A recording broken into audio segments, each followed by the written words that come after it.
Hello and welcome to the 1/160th photography podcast. If you listened to last week's episode, you might have noticed about halfway through I was interrupted. Now, I was interrupted by the delivery of the Canon Powershot Zoom. So I've talked about the Canon Powershot Zoom before. I've always been very interested in it and I went and ordered it. I ordered it from eBay, from Canon's official eBay store. It wasn't used. It was a new item, although there were no sort of protective stickers or anything on the package. I'll come to that later. So, I don't know, I could have ended up with a used one. And you never know, do you? Anyway, I'm going to do a quick review of it. This is actually the day of it arriving. So I'm going to talk about my initial impressions, what I think, and is it any good, which probably most people want to know. So first off, like I say, I got it on eBay. I think it came from another country, so I didn't get it the next day like you would with Amazon, although the price now has dropped on Amazon and Wex Photographic. It's dropped by £30. So I think we're starting to see that slope of sliding prices on it, which you get on any product. It comes out, it costs a lot, and then slowly the price drops, and then I guess it never drops past a certain point really for products, but the price does go down, and we've started to see, or I've started to notice, the price has gone down. I didn't want to pay full price for it, so I was quite happy to wait and see what happened, and the price has gone down. I thought, yeah, I'll get it. So anyway, it arrived, no problem with the delivery. It came from Canon's own store, so it came in sort of a Canon box. I opened it and it was there. Now, normally when you buy something, particularly a high price electronic item, it's got those little stickers on so that you know whether the box had been opened. Now, it didn't have any stickers on the box, so I didn't know whether it had been opened. It didn't have any stickers on anything inside the product or any of the bits that come in the bag. You know, you always get something in a bag. There was no way to know whether someone had already opened it, so that wasn't great. I don't know if that's just how it is, or I don't know if I got one that someone had opened with, or I got a returned one. I don't know. So I go to use it and it won't turn on, so immediately I'm quite concerned. So I know it's USB, it's USB-C, so it's got rechargeable battery. I'll plug it in. Now, I couldn't seem to get it to work. I picked up a USB-C cable that's lying about, picked up a USB wall adapter, plugged it in, couldn't get it to work.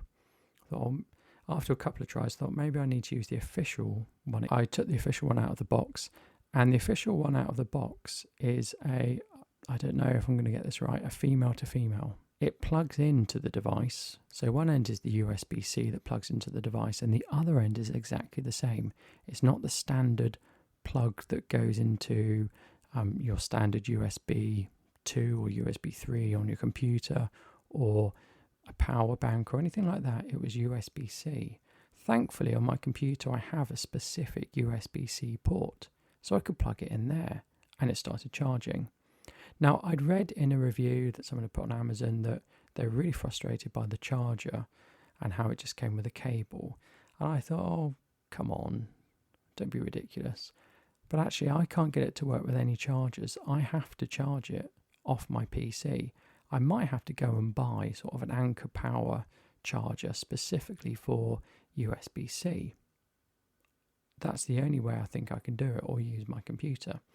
So it's a monocle and it's a monocular, and it's got image stabilization. It takes photos, it takes video, and it can connect to your smartphone and do all those things. Now, let's talk about the unit itself. The unit itself, it's really nice plastic, really nice and shiny. I've got it in my hand now actually. The bit that goes near your eye is a different type of plastic. It's sort of textured so you know where it is. There's a loop for a wrist strap, and I would recommend that you put your wrist strap on, and it fits nicely in your hand. And you can access the buttons with your thumb and your forefinger, and it just fits nicely in the hand. When you put it up to your eye, the display turns on, and when you take it away, the display turns off. It's nice and simple, and it works. So you press the zoom button, and when you first turn it on, it's at 100mm focal length or equivalent. Press the zoom button and it goes to 400. Press the zoom button again, it goes to an 800 digital. So you've got two zoom settings really, 100, and 100 seems really wide when you compare it to the 400. 800 is digital, so I'm not really going to count that. So it's got image stabilization, and it came with the continuous autofocus on. So I turn that off.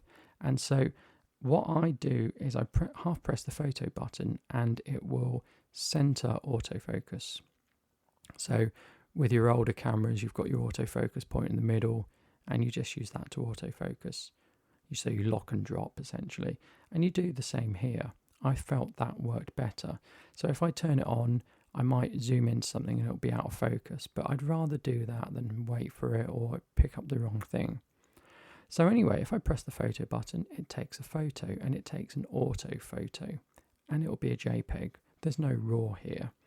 But, I think you're missing a trick if you think that this is a photographic device, because it's not.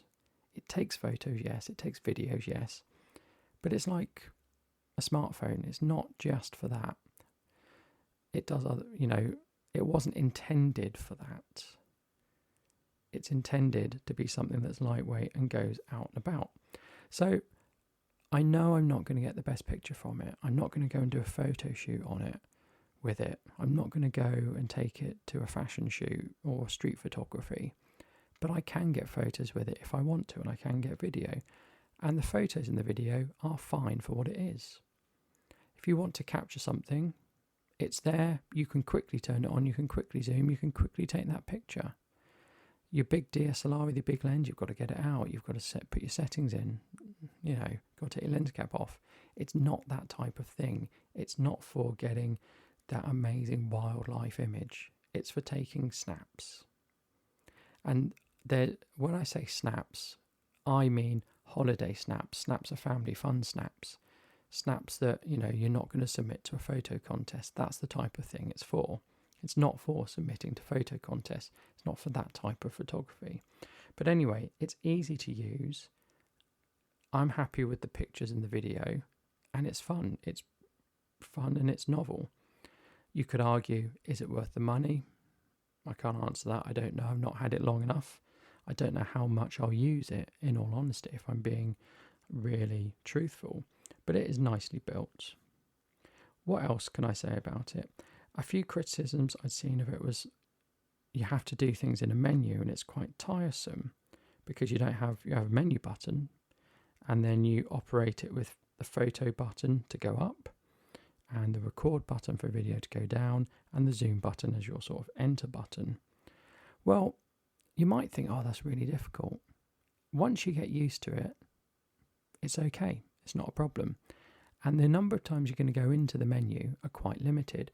So once it had enough charge, I set the time and date. I then changed the autofocus. I then put a card in, I formatted it. And that's about it. Oh, and I set up my phone on the Bluetooth connection. So I downloaded the Canon Connect app, which I already had, but it had sort of, because I have an iPhone, it's sort of taken itself off and left all my data there. So it worked, and it remembered my previous camera that I used it with as well. So, that's probably all I'm going to do. If I want to view the images, well, I can view them on the smartphone. I can take the card out, or I can look through the eyepiece and I can look at my images. But why would I want to look at them when I viewed them to take them? So I don't think viewing images is a particular concern, although if you do want to view your images, you have to go through the menu, so on and so forth. But again, this isn't a serious camera, and I don't think you should treat it as such. So my first impressions are, I agree with the complaint about the charger. I think it is going to be difficult to charge, and I think you are going to end up having another outlay, and you might think, oh God, what's a USB charger? Well, you need a special one. So the ones I looked at on Amazon were £35. It was quite expensive, or I need a USB power bank that takes USB-C. So one of the things is, it's got a rechargeable battery. You throw this in your pocket, you take it out with you. you might get an hour's use out of it, and then it doesn't matter, you would charge it over USB-C. Well, no, it's not quite like that, because you would need to buy a special power bank.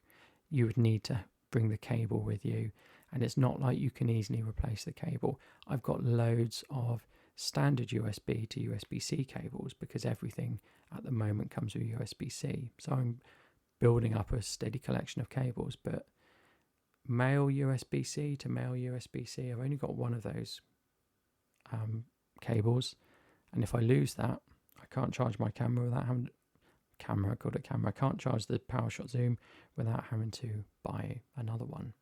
So I do uphold the complaint about charging, but other than that, I think the sort of reaction to it has been unfair. It doesn't have a tripod mount, but so what? Because it fits so nicely in your hand, and you need to operate the buttons anyway. You need a thumb and you need a finger to operate the buttons.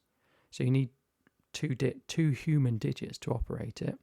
So even if it had a tripod socket on it, it wouldn't work, because you'd still be putting a thumb underneath and a finger on top to operate it. So operating it one hand is really easy. So I'm going to do it now. I know you can't see it because it's a podcast. Turn it on, zoom, take a photo, and press record, and turn it off again. It has a diopter, which I've already adjusted. So yeah, I think it's good, and I'm going to be extensively using it at the weekend. One thing I did notice is it makes a lot of noise. I think that's the image stabilization. So I'm going to turn it on again and put it really close to the microphone.